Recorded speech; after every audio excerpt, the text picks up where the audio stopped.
As the sun set over Moscow in 1605, Boyar Mikhail Romanov stood on his palace balcony, watching the city he loved descend into the chaos that would later be known as the Time of Troubles.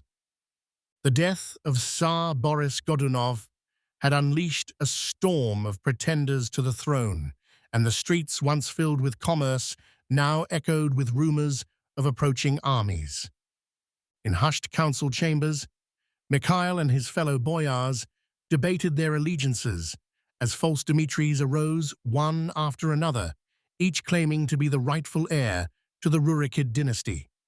Polish and Swedish armies crossed the borders seeking to exploit Russia's weakness, forcing Mikhail to take up arms against foreign invaders who threatened to carve up his homeland.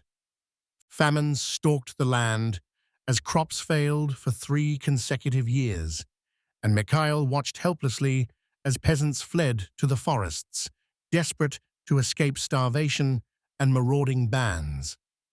When the Zemsky Sober, a council of nobles, clergy, and merchants, convened in Moscow's Cathedral of the Dormition, Mikhail found himself thrust into discussions that would determine Russia's future monarchy. Seeking divine guidance, Mikhail retreated to the Ipatiev monastery, where an old monk reminded him that in times of greatest darkness, God tests the faithful most severely. As the Poles were finally driven from Moscow in 1612, Mikhail watched with pride as his young cousin, just 16, emerged as the boyar's choice to become the first Romanov Tsar, bringing hope that the time of troubles might finally end.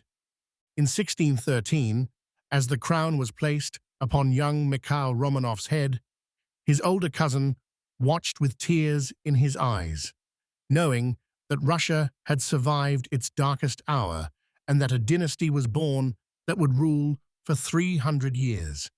Looking back years later, he would write in his memoirs that the time of troubles had taught Russians a painful lesson, that only through unity could they preserve their faith, their culture, and their vast lands against the forces that would tear them apart.